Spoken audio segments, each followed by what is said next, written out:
Hello, everyone. This is Philosophy of the People with Ben Burgis and Stefan Bertram. And okay, today we will be discussing whether, from a certain subject position, it might be kind of wrong or something you shouldn't do to condemn certain things. Um, I wanted to start off today first having a whinge because I've moved house and I've just managed to plug in my fancy, expensive microphone bought by me by Doug Lane, and it does not work. Damn it, Uh, Doug. it has lasted a year, but it seems to have taken some kind of trouble during the move. I mean, the light comes on and everything, but when you plug it in, it's giving me device not recognized. Hopefully, I mean, it might just be a software issue, but it could also be a problem with the cable. But luckily, the cable is detachable, so maybe it's fixable. And then I wanted to make things worse by beginning this show where we talk about Israel by bringing up anti-Semitism. Because I've seen some very funny tweets from Nick Land recently, who is not an anti-Semite, as it turned out, and gets annoyed at his followers. He basically takes like extreme anti-Semitism to be like a religion of its own, where kind of all troubles, metaphysical and otherwise, can be ascribed to the Jewish race. But coming from a completely different kind of discursive community to the one wherein he clarifies at the end of these statements that actually he's fine with moderate anti-Semitism. Sure, that sounds about right. He's like, guys, come on, like Yeah. the Jews aren't the source of all the world's problems. Yeah, it's 25-30% max. So Ben, what's your essay about? Yeah, so the essay is called Look Who's Talking, G.A. Cohen on Israeli Condemnations of Palestinian Terrorism. And it is about a Cohen essay that I'd actually never run into until the last week, but I found interest in both because he sort of says um, interesting things um, about the sort of substance of the kind of immediate questions about the use of violence and more directly, sort of moral standing to condemn certain kinds of uses of violence that he's addressing in the paper, but also because I'm a G.A. Cohen obsessive, and I'm in this sort of filled in interesting part of his political biography for me, um, because I hadn't really seen much by him before on Israel Palestine. There's a book that I read by him like a year or so ago, where he says some things in passing about it that weren't very clear to me. At least when I read it, what he meant. He kind of um, said something about often being disturbed by things that Israel does in the occupied territories, and he refers to himself as a non-Zionist, and the what exactly a non-Zionist is and how it's different from an anti-Zionist. I kind of had no idea when I was reading that passage. And in this, I mean, just to kind of start at the end of the Cohen essay, um, he actually does get in, at least a little bit of depth in about his sort of personal progression there, because um, there are some like references that are within the kind of main body of the essay itself, but it also comes with this appendix called Israel and Me, that I found really interesting, both because of my general interest in Cohen and also because this is a sort of topic that I'll write about for Jacobin, and I've spent a long time thinking about. I mean, I can if I were you know if I were going to write a Israel and Me essay, I'd probably talk about arguing with my late grandmother about this subject many, many years ago. And so I always find this kind of narrative, this sort of disillusionment with Zionism narrative interesting. Were you ever particularly illusioned, Ben? Um, I think at my worst, I was only very moderately illusioned. Like I think I don't think Did you ever take the dumb free trip? I never took the dumb tree free trip. My younger brother was actually signed up to take the dumb free trip, but that was like when he was like supposed to go was right when Operation Cast Lead happened, and he was like, "Okay, I'm not gonna I'm not going to go on like a propaganda tour while they're like bombing the fuck out of Gaza. That's too much, you know." So which is probably just as well that he didn't like go and get into like screaming arguments with the tour guides or whatever. So yeah, no free trip for me. Um, I actually told him at the end of the conversation we had about that at the time. Whenever that was, like 2014, that it's like, look, if you ever just want to go, just normally, I'll go with you, but don't do this. This is going to be a very bad time under the circumstances. But yeah, look, there was a time I was moderately illusioned in a sort of what I would now consider to be moderately illusioned, which is to say that like my position was well to the left of any sort of establishment Jewish institutions, but it was a sort of Tikkun magazine kind of liberal two-state Zionism. Which, wouldn't be the end of the world if there was any possibility of it coming true in any substantive way.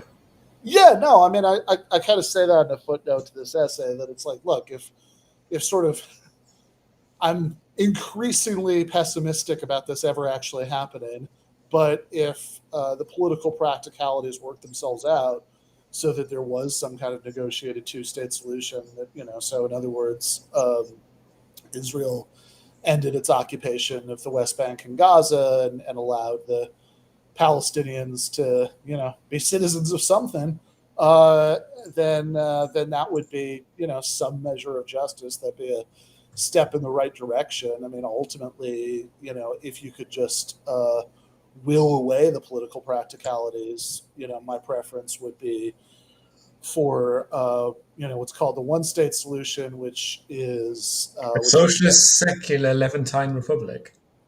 precisely, yes. uh, which is yeah, I mean, that's kind of how it would be put in the jargon of a Trotskyist newspaper headline, but I also think it's substantially correct. And on a certain level of analysis, I mean, what's called the one-state solution, which would just be, look, right now you have a tightly integrated geographical entity where the West, I mean, Gaza is a little bit different. It's in effect, it's like not unlike an open air prison camp that's bombed sometimes, but the West Bank certainly is a is fully integrated into the state of Israel in every way except one, right? Like um, if you are an Israeli citizen, you go to live on a settlement on the West Bank. For every legal purposes, you're considered to live within Israel. I mean, all of the systems that like that undergird your life are totally integrated with what exists in Israel proper, the internationally recognized borders.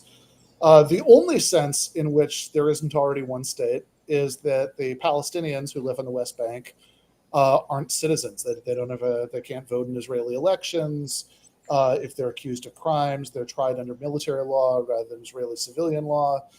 Um, what's called the one state solution really just amounts um, to taking what's already one state and just giving everybody who lives there citizenship, which I would argue in uh, practically any other circumstances. I mean, this isn't even a sort of radical socialist proposal. This is just a application of boringly standard liberal democratic principles to a situation everybody seems to regard as a zone of exception.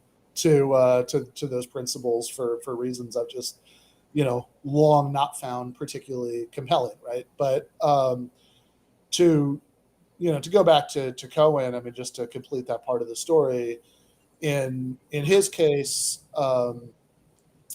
he was, when Israel was created, he was 7 years old. But like I've learned, many people, he seems to have much more detailed memories of being seven than I seem to. I seem to have. I mentioned a footnote while I was reading. At the same time I read this, I was reading something by Quentin Tarantino where he was talking about his parents taking him to the movies when he was seven, and he seems to remember everything about that experience. It's like, man, do I just have a really bad memory? I don't know. But anyway, Cohen is describing when he was seven, being taken by his parents to sort of mass celebration, the Montreal Jewish community, of the creation of the state of Israel in 1948. And the thing that would, if you don't know all this history, that would strike many people as peculiar about this is that Cohen was raised in a Communist Party of Canada family. I think his mom was a party member, his dad was a fellow traveler, as were various uncles and aunts and etc. And you might think, well, hold on, how is it that they're Zionists and ardent Zionists in 1948 go into this celebration and singing the Hatikva and all that? Well, one of the crimes of Stalin that is, I think, widely forgotten, largely because so many anti-communists don't regard it as a crime, is that the USSR was a sort of crucial superpower backer of the state of Israel in 1948. Yeah, it's funny. I was going to say both that Stalin was clearly the evangelicals of the day, of like an anti-Semitic Zionist. Yeah, But it is funny about Stalin that someone that was probably almost certainly personally anti-Semitic never really did anything about it, which is especially strange when you're considering that he's Stalin, yeah, yeah, yeah. who There's a usually did lots of things about lots of things.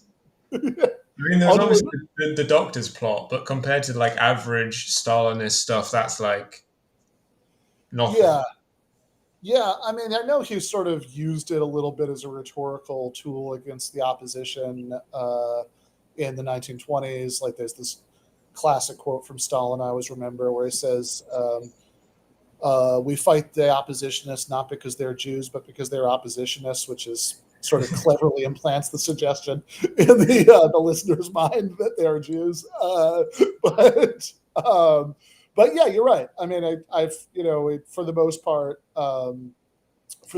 anti-Semitism in the Soviet Union was, as far as I know, right, wasn't really that bad during most of the Stalin era. I mean, it was kind of getting bad just before he died, but but yeah, no, that is definitely interesting. But in Yeah, I was going to say that it also we should make clear that at the time it kind of did make sense uh, because all the Jews were communists, while all the Arab states were like British puppet monarchies, and that changed very quickly. But yeah, yeah, yeah, yeah.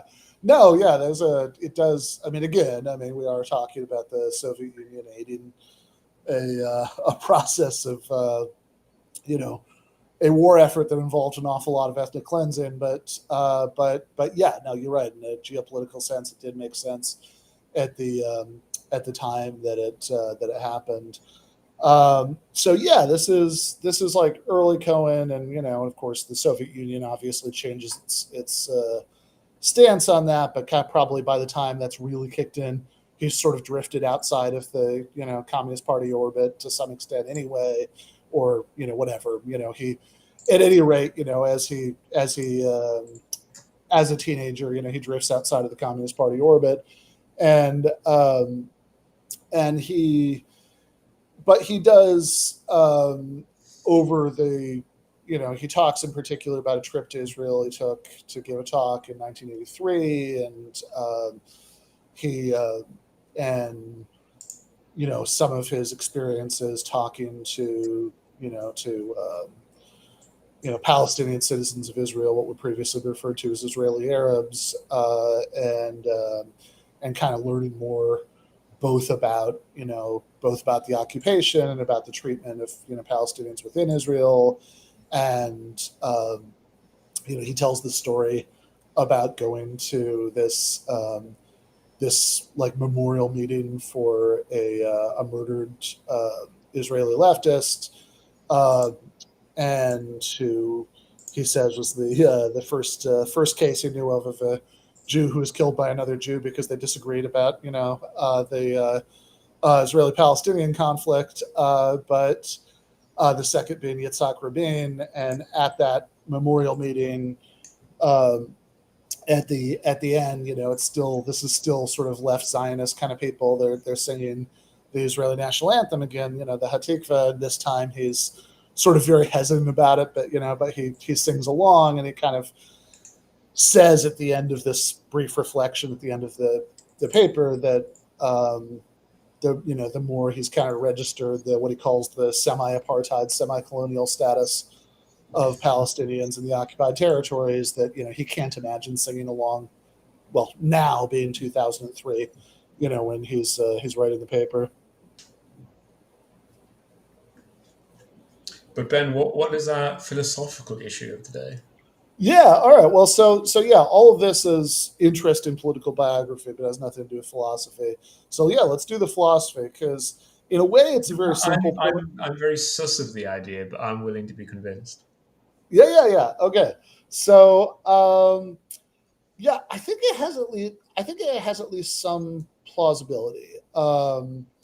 It's at the very least, like, one of the things I appreciate about him is that even though I can think of other examples elsewhere in his work where I've like much more firmly disagreed with the point, this one I actually think has some plausibility to it. That this is a guy who, when he sort of has a moral instinct about something, that like might seem to maybe contradict some of his other views or whatever, um, instead of just being like, he writes a paper and does like this kind of deep dive logic chopping exploration of whether or not it's actually inconsistent.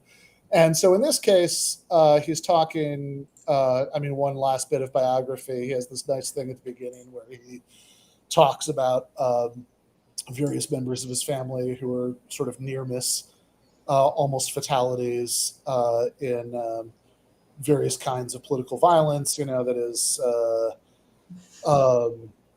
his son and soon-to-be daughter-in-law were almost killed by like a grenade that somebody threw in a cafe in Addis Ababa, and his daughter was I'm not quite sure for what purpose, but was not far from the factory in Sudan that Bill Clinton bombed in at the end of the 90s.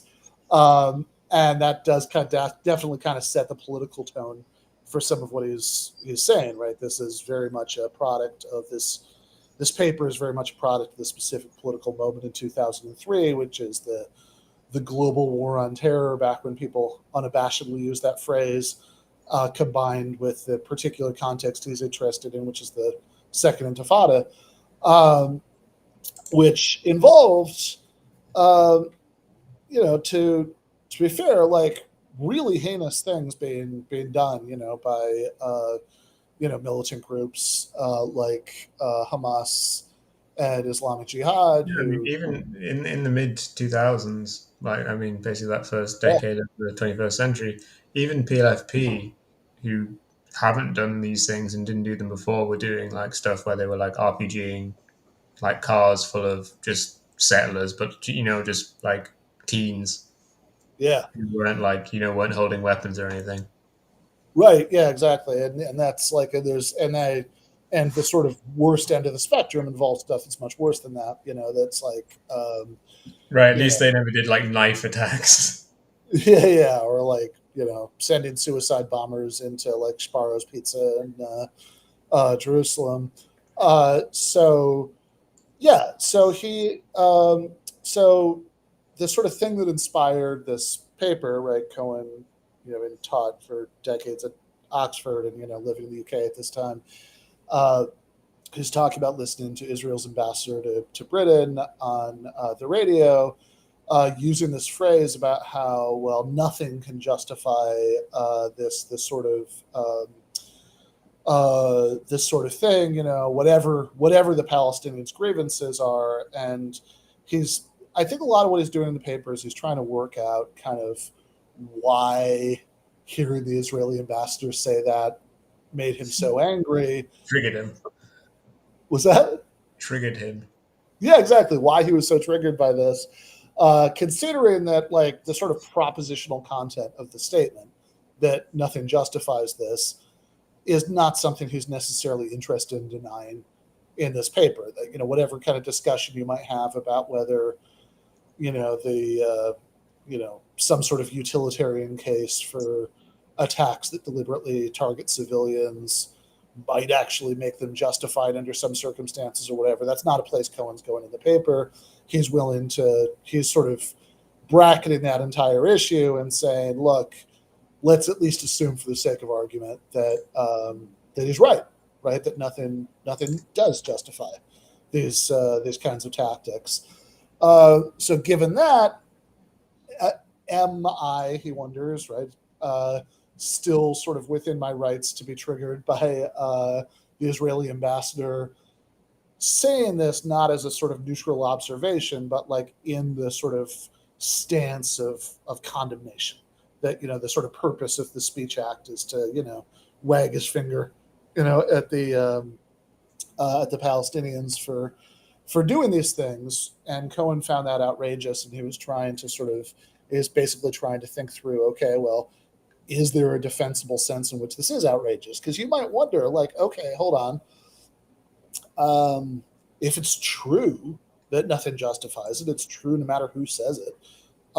And, in fact, if you're sort of taking, perhaps the hypocrisy of a representative of the Israeli government, deploring violence against civilians as the normal problem with these kinds of statements is like, yes, this person points out, despite these grievances, nothing can justify these terrible things. So we're going to do loads of terrible things which are more or less identical. Yeah. I mean, like, if you were going to say, well, okay, it's hypocritical for a representative of the Israeli government to condemn this stuff, say it's unjustifiable, therefore he's wrong that it's unjustifiable, then that's, committing a textbook logical fallacy, right? That's tu quoque. It's the you also, right, in Latin, it's the appeal to hypocrisy fallacy. Like, when, I don't know, I like debated Stefan Molyneux, and he was trying to make great hay of the fact that, my books had copyright pages on them and you had to pay for them. It's like,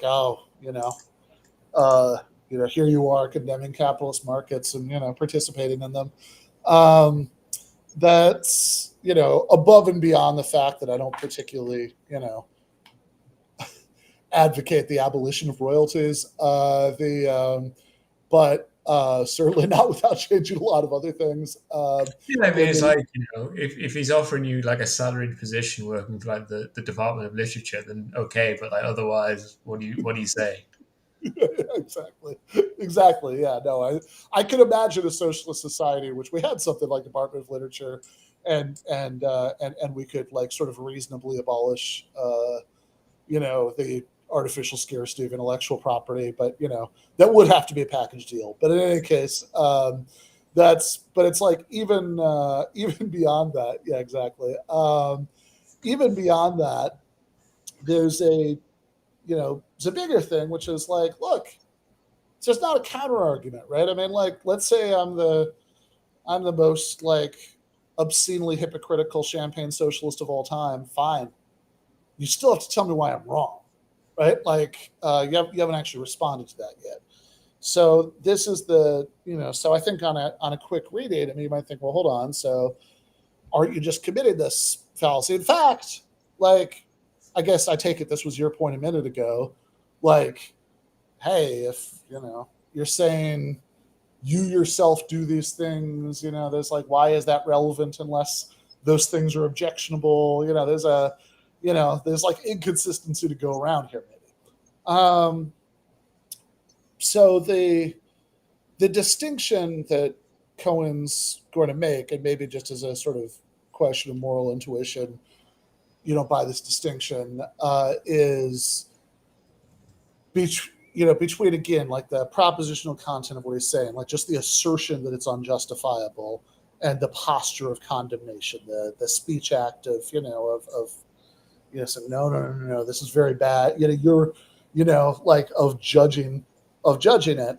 And one of the points he makes, right? I mean, I would obviously be a completely, it would take certainly a full paper of its own to sort of unpack that distinction, but he does suggest that, if we all kind of understand what somebody means when they say something that of the form that we've probably all heard at some point, which is, look, I know I'm in no position to condemn this, but I think it's wrong, right?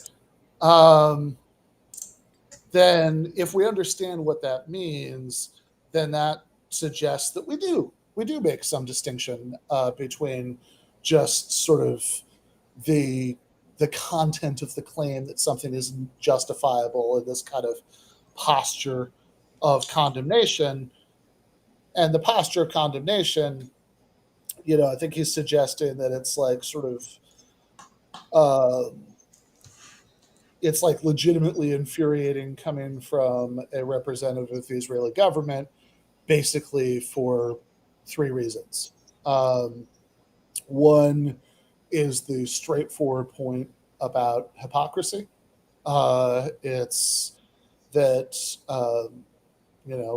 Israel, like even at the height of the Second Intifada, when all that stuff we were talking about was routinely going on, it was still the case that the Israeli military was killing way more Palestinian civilians than Hamas and Islamic Jihad and the PFP and everybody were killing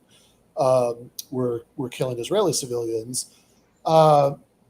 So there is this whole this is where he sort of says in the I don't know, he has some like earthy example about hearing his like relatives arguing growing up about it's like, oh, you weren't at the bar, Gershom, you weren't at the bar, everybody was expecting you, what happened is like, look who's talking, you missed twice last week, right? So that's the sort of straightforward look who's You talking missed my part. second cousin's bar mitzvah. Yeah, exactly, right. And so that's the look who's talking part. It's the pot calling the kettle black. There's a fun footnote, by the way. Didn't have a chance to say anything about this in the paper, but I enjoyed it, where he's quoting somebody. He's quoting variations on this phrase, and he's quoting somebody who was talking about T.S. Eliot clearing some other writer of the accusation of fascist sympathies. And this guy says, coming from T.S. Eliot, that's the pot calling the kettle white. But in any case, might be a little bit unfair of T.S. Eliot, but it's very funny. So that's the first one, and then the second one is that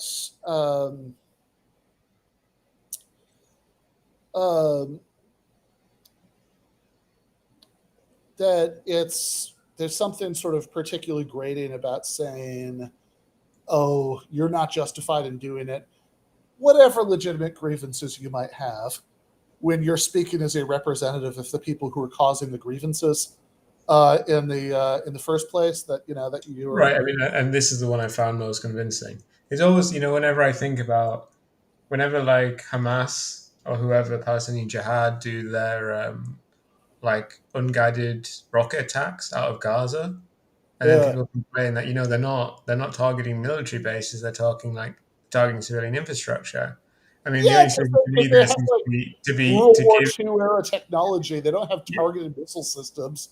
yeah, exactly. So the solution is to give Hamas guided missiles, obviously, to that kind of complaint. Yeah, well, this would actually, I think, be moving into the sort of third point, which so point A is hypocrisy. Point B is hey, you are the cause of the very grievances that you're trying to bracket out here as new relevance in this discussion.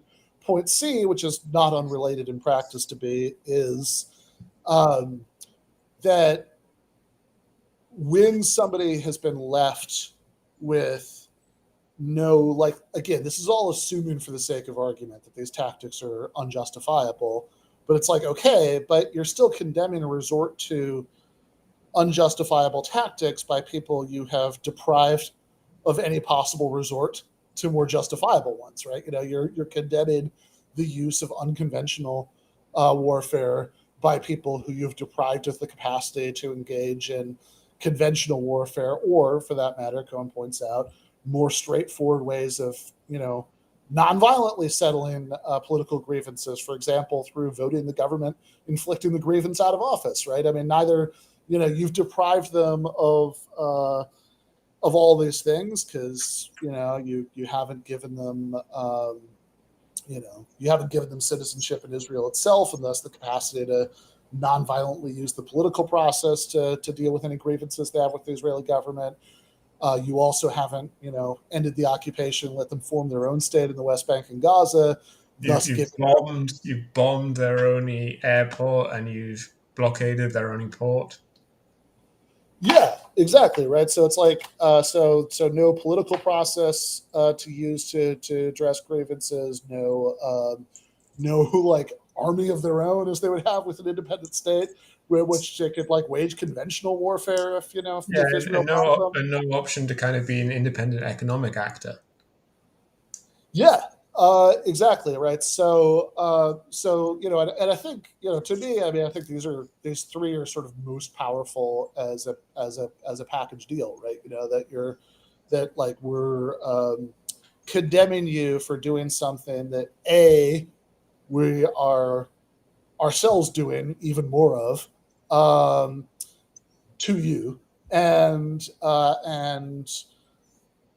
B, trying to say, yeah, whatever your grievances are, none of that matters when we are them, we're not some, speaking as some neutral bystander, we're the cause of the grievances. And C, um, that we've deprived you of any alternate means of addressing those grievances. So even if you accept for the sake of argument that these are unjustifiable tactics, that it's like that, that the Palestinians are in this like morally tragic state where the only tool left to them to resist the oppression is one that it wouldn't be justifiable to use. Even if the second part doesn't necessarily follow from the first, but I mean, even if you think all of that, right, then it's still particularly grating to hear from the people who caused the situation, uh, took away all the other tools for resisting oppression, and are also doing the same and more themselves. This kind of moral lecture on how dare you how dare you do all this? What could you possibly have been thinking?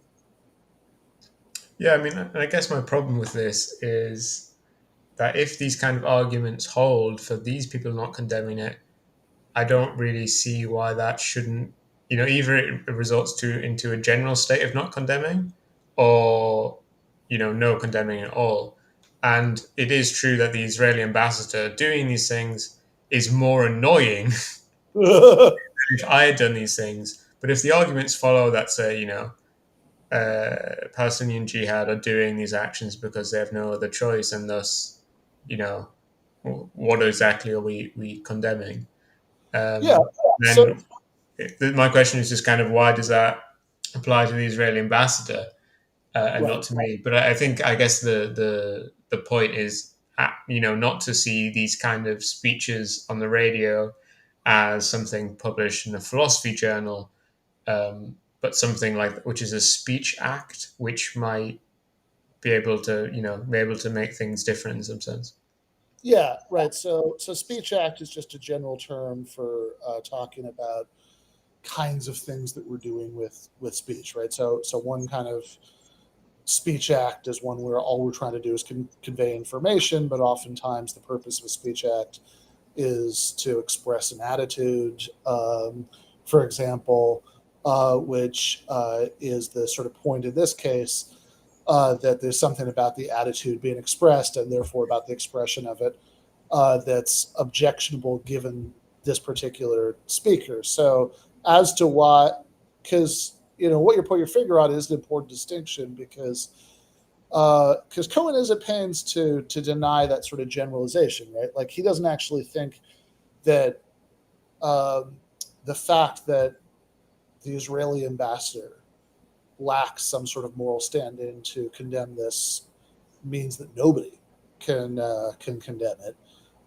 And he doesn't think that the fact that if it is a fact that other sorts of forms of redress have been taken away necessarily means there's nothing to condemn about about resorting to this one. I mean, it's plausible um, that there might be situations in which the only way that you have a legitimate I mean, abstracting from the Palestinian case, just thinking more general terms, there could well be situations where you have like a legitimate grievance and your only means of redressing it is so totally morally unacceptable that you actually have an obligation to just not address not do anything about your grievance. I mean, if I don't know if somebody is like, I mean, I guess it's, I mean, I think even thinking about like the trolley problem and stuff that, if the only, if, I don't know, if you were poisoned and, um, and The then, analytics philosophers tried to make an example. yeah, exactly. Right. So, okay. Yeah. Yeah. I can do this. So you're poisoned and that's why you're having organ failure, right? This is the hospital case. So it's not just that something tragic happens to befall you, right? You have this like entirely legitimate grievance that your enemy is poisoning you, and the poisons leading to organ failure, and the only way to the only way for you to sort of survive this attack is to kill uh, your enemy's like completely innocent daughter in order to harvest some of her organs to I don't know, have your friend transplant them into you, uh, and don't ask too many questions about why that's your only option. Just assume. Did not have very much time to work this one up, so let's just assume that this is that somehow you're in a bizarre situation where this is the only option available to you.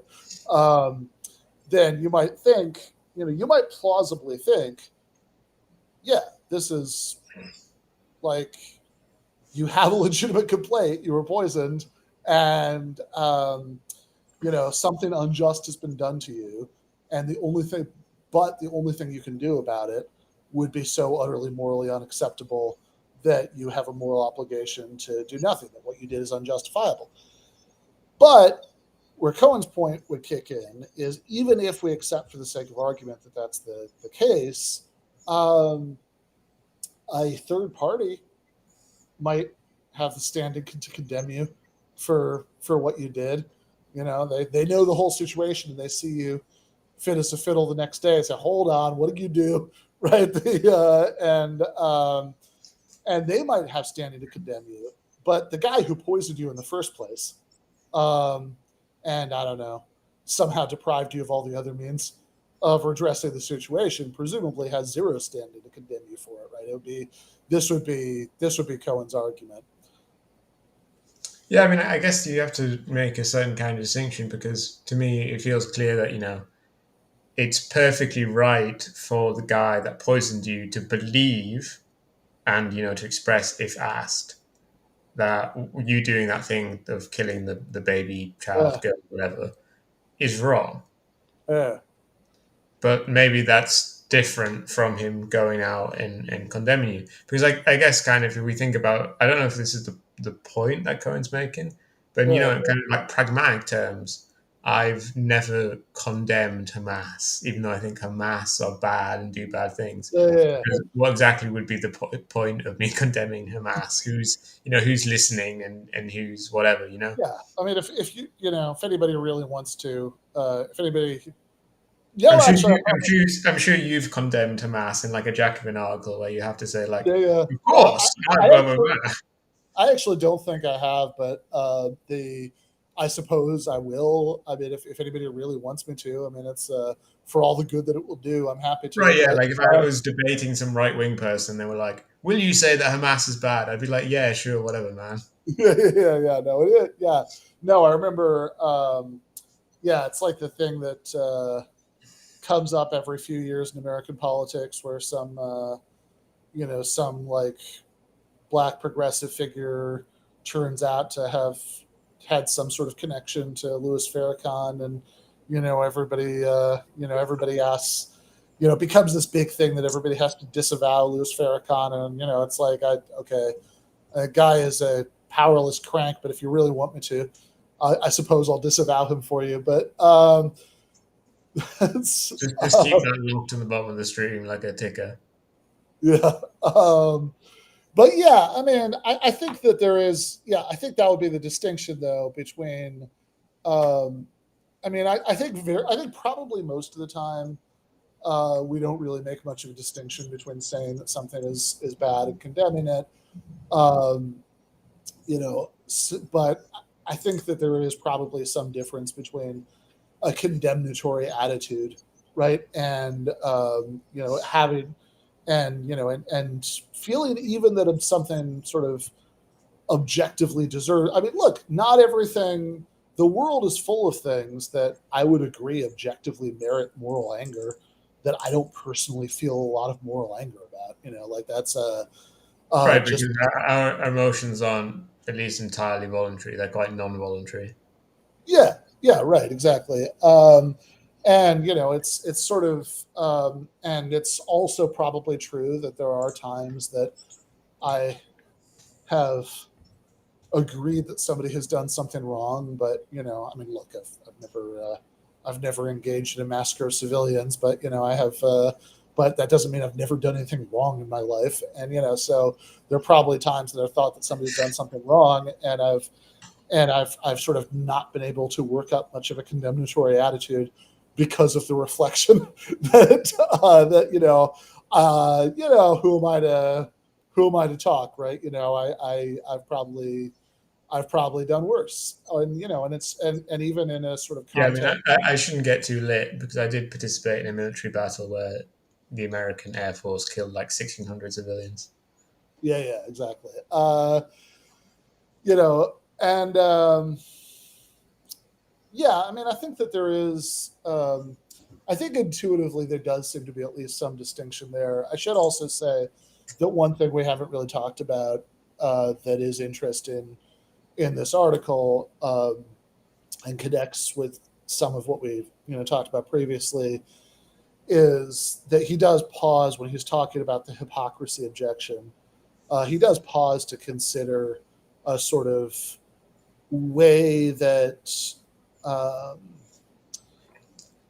a kind of standard defense of Israel's killing of Palestinian civilians that's like just made in ordinary political context could be sort of made philosophically respectable by something called the doctrine of double effect, Mm. which roughly says that uh, there's a difference between intending to do something and there's a morally important difference, or at least a morally not completely unimportant difference between the intended uh, the intended effect of your action and the foreseen but not intended effect. Which I will say, I don't think it's going to be enough to. I don't think it's going to be enough to get the Israeli military off the hook for the hypocrisy that I mean, Cohen is talking. it's really the favorite excuse of all kind of sophisticated militaries. Yeah.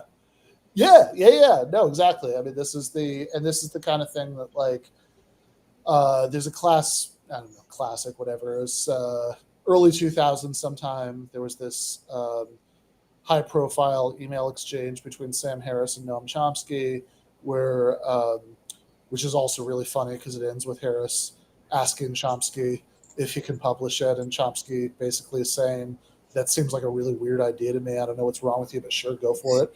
Uh, Cute. um, but in this exchange, this is Harris's way of arguing that both Israel and the United States are not as bad as, capital T, the terrorists.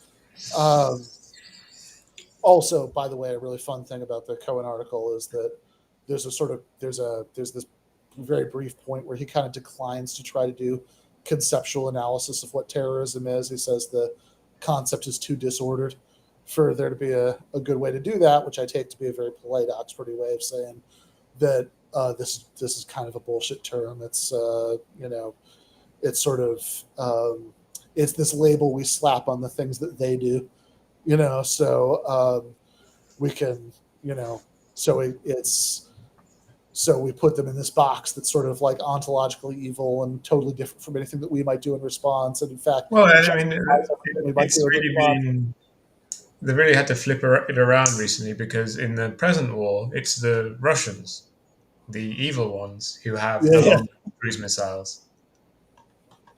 Yeah, no, that's true. I actually remember thinking in spring of last year that it was really something, watching the American media discover that dropping cluster bombs on cities was a war crime. And I really wish they'd had this epiphany in 2003.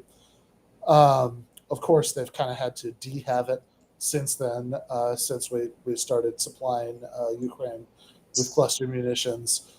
Um, Yeah, I mean they're but getting lit over white phosphorus too, and all the kind of. It was just literally a list of American crimes that were. Yeah, and look, I do think, you know I I will say, because I know a lot of people who might read the essay or watch the stream will sort of hear Doctor Double Effect and roll their eyes and sort of sounds like silly sophistry to them. I do actually think that there is a somewhat plausible case to be made for it. So in the essay, I linked to a classic article by Philippa Foot where she talks about it, which is actually where the sort of original trolley case comes from. And I actually do think that there's something there that there are, like it sort of sounds like silly sophistry when you first hear it. It's like, oh, what, like, intended versus foreseen. Come on, man. No, no, But I think it's a real thing. It just doesn't work for militaries where, like, the results of kind of are so consistent and knowable in the future. yeah, yeah, exactly. I mean, I think that like the sort of reasonable point that Cohen makes about this is, even though I think the Doctor Double Effect is more plausible than a lot of people hearing about it for the first time think it probably is. I would recommend that people read that Philippa Foot paper. Once you really sort of spend some time thinking about the examples, it does start to sound a lot more plausible. But Cohen's point is it's just not going to be enough to do what defenders of the Israeli or American militaries want it to do. It's just not going to bear that kind of moral weight because it's a comparative principle. It says, like, all else being equal, it's worse to I could never foresee a bill condemn. Yeah, this is a lot of what that Philippa Foot paper is sort of saying, look, they're not completely ridiculous. They're not saying that, they're not saying that, well, my action, my intention was to have the bullet fly through the air in front of me, and I did foresee that it would kill that guy. That's like It was a warning shot, and I have terrible accuracy. yeah. Um, but like it's just not going to be enough because the principle doesn't say, well, as long as it wasn't your sort of direct intention, go nuts, kill all the innocent people you want to. Uh, the principle says, all else being equal, it's even worse to intentionally intentionally bring about the, like to sort of to have your intention be to bring about the outcome, like killing civilians, for example, than to have your intention be something else, but like knowing that this is going to be a byproduct of it. But that's not, but like that could be true, but it doesn't follow from that like, oh, if you kill 5 people by planting a bomb in a trash can, and I kill 5,000 people by bombing the shit out of crowded urban areas, uh, with the intention of killing a few terrorist leaders who live there, that like what you did was worse than what I did. I mean, that's just not enough to get you that result. Like Yeah. it's still very bad, and if you're doing enough of it, it can still be worse. Yeah, I mean, it'll be something for another time because we're about to stop. But I still also think that almost like soldiers are also people too. Yeah, yeah. Well, that's also true. It, Yeah, it, it might be bad to kill 5,000 of them too. it would be. And this is honestly, I mean, I think there are sort of plausible reasons why it's worse to kill to kill civilians who are, after all, not shooting at you, etc. But I've thought about that a lot in the last year and a half. With the war in Ukraine too. That it's like uh, that I do wish, like, look, if especially a conscript. I mean, that's a you know I mean, that's like the way that like we can have these discussions sometimes where we sort of treat that as like, yeah, soldier, nothing to see here, right? No, you know, we should have no qualms whatsoever about like extending a war that could have ended, a year ago, another year, because, because it doesn't, as long as we're just talking about soldiers, it doesn't matter how many of them die. It's like, well, I mean, especially like, I mean, it's like that's sort of maybe most plausible with, with somebody who volunteered for this particular war because they were so hyped up about it, and it gets a lot. I mean, I don't think that person's life is nothing. I think that like buying into some propaganda doesn't actually mean that your life has zero value, but like but especially when you get to people who had zero choice in the matter, that's a particularly there's something that's like particularly disturbing about just acting as if it's like, oh yeah, whatever. That's they don't even go on the scales that we're balancing to decide what's Yeah. justifiable. Yeah, I think it's something interesting to talk about, especially now, because we're in the state of the war where kind of all the fighting's happening in these open fields in Zaporizhia, where there's basically no civilians and no civilians are dying. But you have both sides are increasingly full of conscripts who are less and less interested in being there. Yeah, yeah, no, exactly. I mean, quite a while ago, actually, several months ago, I think there was an article in The Economist about the like the sort of links to which because I mean, one thing that people, I mean, just a sort of very basic fact of the situation, sort of easy to forget, is that one advantage the Russians do have is that they just have a much bigger population, and so if there is some sort of gruesome long-term war of attrition, that does benefit them.